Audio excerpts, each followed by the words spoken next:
il fait des mots, il apprend à parler, il crée des néologismes, il apprend à parler, il bavarde. Après, à l'âge scolaire, il devient hypophysaire, analytique. Et à 18 ans, il est en possession de son interstitiel, de sa volonté. C'est-à-dire qu'il arrive, en fonction de sa nature, de l'éducation qu'il a reçue, il est en maximum en possession de son libre arbitre. Or, c'est curieux, parce que l'humanité primitive était surénaïenne, la grosse brute des cavernes. L'homme du Cro-Magnon, qui a fait ses dessins magnifiques de Lascaux, était thyroïdien. Et l'humanité actuelle est nettement analytique et hypophysaire, analytique.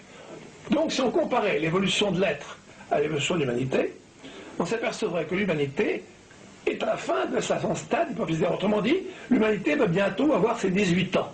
C'est-à-dire qu'elle va être interstitielle. Elle va rentrer dans l'ère des valeurs morales complètes. Elle va rentrer dans ce que les astrologues appellent l'ère du Verseau, qui appelle toutes ces valeurs.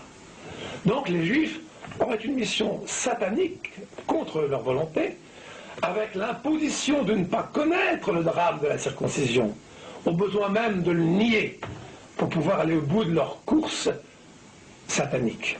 C'est-à-dire, satanique, je ne donne pas un terme péjoratif au mot satanique, je pose le terme satanique, analytique, hypertrophié, n'est-ce pas, par opposition à l'angélisme qui serait la synthèse parfaite. Bon. Ils sont obligés donc d'aller au bout de cet horrible chemin analytique et de l'imposer à l'humanité tout entière, qui malheureusement le gobe absolument d'une manière sans aucune résistance, n'est-ce pas? Voilà comment on peut voir, d'un point de vue métaphysique, la question juive. C'est-à-dire que ce sont des innocents, malheureux, qui subissent les répercussions d'opérations malencontreuses, mais qui ont une mentalité absolument fixée, qui font d'eux des grands financiers. Je parle de ceux qui mènent le monde. Il y a aussi un déchet de juifs qui... Comme je disais il n'y a pas longtemps, Israël, virgule, le seul pays où il n'y a pas de juifs. Parce que c'est pas là que vont les juifs qui dirigent le monde. Ceux qui dirigent le monde, ils se servent d'Israël dans les gouvernements et des États-Unis. Mais ils vont pas en Israël. Ils payent quelqu'un pour y aller, comme on dit. Hein. Mais... les Juifs, c'est pas donc qui dirigent le monde, ont cette mentalité à cause de cette circoncision et ils ne peuvent pas y échapper. Hein. Ils ne peuvent pas y échapper, c'est pas possible. Et vous pouvez toujours leur écrire, leur envoyer une lettre pour leur demander de participer à une véritable bonne œuvre, ils ne répondront jamais. Parce que ce qui les intéresse, c'est de gagner 5 milliards par un coup de téléphone, n'est-ce pas? C'est ça qui les intéresse. Bien. Je schématise légèrement, j'exagère à peine, parce que je fais allusion à 100 mots, dont je vous ai parlé tout à l'heure. Bien. Donc, cette circoncision, par conséquent, est donc la clé. Maintenant, a-t-on besoin de l'endocrinologie pour comprendre ce phénomène? Pas du tout. On peut le comprendre sans connaître un bout d'endocrinologie, sans avoir compris l'antériorité fonctionnelle du système hormonal sur le système nerveux, à savoir que nous sommes dirigés fonctionnellement par nos glandes et non pas par notre système nerveux, qui n'a qu'un rôle de pont très effacé, disons qu'il nous sert surtout à garder nos automatismes, à les enregistrer, car si nous n'avions pas de système nerveux, nous serions des éternels apprentis. Le système nerveux n'a que ce rôle, n'est-ce pas? Le véritable rôle, c'est quand nous faisons une action, laquelle qu'elle soit, c'est le système hormonal qui intervient. La rapidité actuelle de mon élocution vient de mon état naturel de thyroïdien à tendance hyper. Voyez-vous? Et ceci pour toutes les fonctions, toutes les manifestations d'êtres humains. Bon, alors que disais-je? Je disais donc qu'il n'y a pas besoin d'avoir compris ces phénomènes endocriniens. C'est très simple. Les Juifs ont un particularisme constant dans le temps et l'espace. Bon, si on en prend conscience, c'est simple, si on n'en prend pas conscience, on ne peut pas comprendre mon raisonnement. Mais si on en est conscient, et beaucoup de gens le sont, alors c'est facile à comprendre. Quel est le dénominateur commun qui peut expliquer un particularisme constant dans le temps et l'espace? Eh bien, c'est très simple, il y en a un. C'est la circoncision. Est-ce que vous avez analysé le phénomène de la destruction des nations par les Juifs? Mais c'est ça. Le phénomène des nations, c'est très simple. On peut résumer ça en 3 mots, finance, marxisme et freudisme. C'est tout simple. Alors, finance, c'est de la désagrégation de tout, y compris la nourriture élémentaire par les grandes surfaces, n'est-ce pas, qui sont les émanations des multinationales et qui nous foutent de la nourriture absolument pathogène. Bon, le freudisme qui prépare la mentalité marxisme et qui nous donne en plus, et qui nous donne des impératifs absolument grotesques, hein, comme toute contrainte de à névrose, c'est le contraire, etc., etc. Marxisme, et le marxisme, pas la peine d'en parler, je crois que les résultats de la Russie soviétique ou de la Roumanie de Ceausescu suffisent à nous montrer ce que peut donner ce genre d'idéologie. Donc c'est évident que le monde entier est dessous. Toutes les affaires, c'est pas difficile, les 150 guerres depuis la pseudo-libération sont toutes des affaires capitalisto-marxistes, toutes.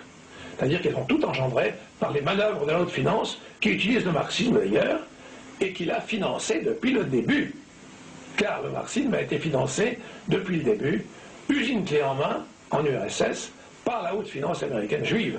Amer, Lubb, Kuhn, etc., Warburg, etc. Ouais, oh. Et ça, tout le monde le sait. Bon. Alors, donc c'est évident. Et dans l'art, vous avez vu que dans l'art, il y a une tendance, ne serait-ce qu'aux Beaux-Arts, par exemple, vers l'art abstrait. Vers l'abstrait, bon oui, mais l'art abstrait, ça ne veut rien dire. L'art peut être tout ce qu'on veut, sauf abstrait. C'est encore une conception aberrante. Hein.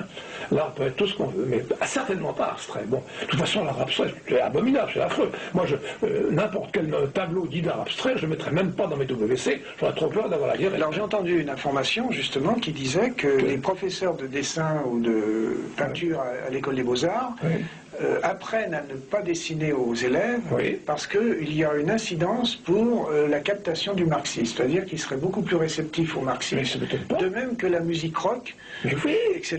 Mais mon cher, la musique rock, non seulement la musique rock prépare au marxisme, mais elle prépare à toutes les formes de désintégration, y compris la drogue.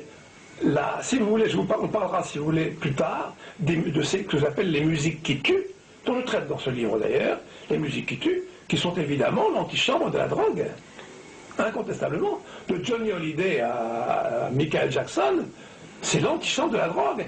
Et quand vous pensez que ces gens-là, qui est un imbécile, Johnny Hallyday c'est vraiment un crétin, on lui fout la Légion d'honneur, c'était extraordinaire.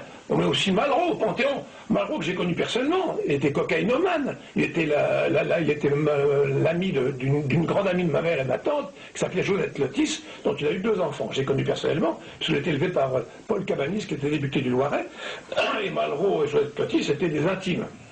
Et moi j'ai porté dans un livre tous les documents de Malraux, j'avais 16 ans, en 1939, j'ai emmené tous les documents de Malraux chez Raymond Rétoré, qui était député d'Angoulême, par des routes spéciales qui étaient réservées aux politiciens qui prenaient ces routes-là. Et donc Malraux était intime. C'était un cocaïnomane de la plus grande envergure. Et ça a été aussi un voleur. Il a volé en Indochine des fresques, je crois. Et il a même été inculpé, même condamné à la prison pour ça. Il a été donc un bolchevique. Il a été un bolchevique pur, parce qu'il s'est battu en Espagne pour les bolcheviks, bien sûr. Par conséquent, c'était vraiment le gars à mettre au Panthéon. Qui les met au Panthéon? Un enjuvé, un zombie enjuvé, président de la République. Mais curieusement, M. Mitterrand ne l'aurait pas fait. Aussi gauchiste qu'il se prétendait être. Je crois que Mitterrand était plus un homme de droite que de gauche. Il a joué le jeu. J'allais vous le dire. Je n'osais pas vous le dire. Mitterrand était dans le fond du même un homme de droite, mais qui s'est déculotté parce qu'il n'y a pas d'autres moyens pour réussir socialement. Il a été jusqu'à s'entourer de juifs, car il n'y avait que des juifs autour de lui. Que ce soit sa femme, que ce soit son conseiller Attali, etc. Roger Hanin, en parlant pour ce crétin, tout ça. Bon, par conséquent, il est évident que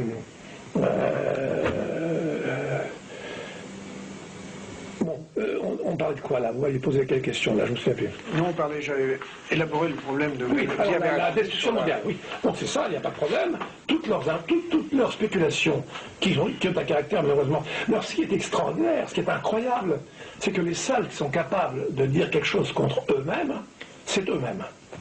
Et je vais citer 2 choses fantastiques. L'autre jour, Soros, en pleine télévision, a dit, après avoir raconté comment il avait fait sauter la Banque d'Angleterre et comment il avait gagné 500 milliards en une seule opération, a dit « Un régime politique qui peut supporter des gens comme moi, il y a quelque chose qui tourne pas rond. » Ben, vous savez que si vous aviez dit ça, vous auriez été en prison. Si vous aviez dit les Juifs, vous auriez mais vous alliez en prison. Et Brzezinski, autre juif très important des États-Unis, qui a dit « La démocratie n'est plus possible. » Ben, si Chirac disait ça, vous voyez un petit peu le scandale. Hein? Non, mais c'est une démocratie sournoise. Ben oui, c'est pas une démocratie du tout. Elle n'est pas sournoise. C'est tout ce qu'on veut. C'est une juliocratie, pas une démocratie. Il n'y a pas de doute. C'est une démocratie. Dans la mesure où on rend tout le monde crétin et malade, c'est une démocratie. Ça, oui.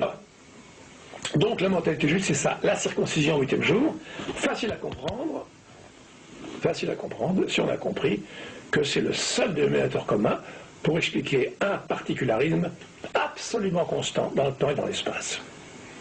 Mais est-ce que vous pensez qu'actuellement, on rentre dans l'ère du Verseau, il y a quand même des énergies nouvelles qui apparaissent? Oui, il y en a. Et est-ce que vous avez quand même une note optimiste concernant les prochaines années qui vont venir? Non, écoutez, non. Alors je vais vous dire, en ce qui concerne la résurgence d'une humanité nouvelle, pas de problème.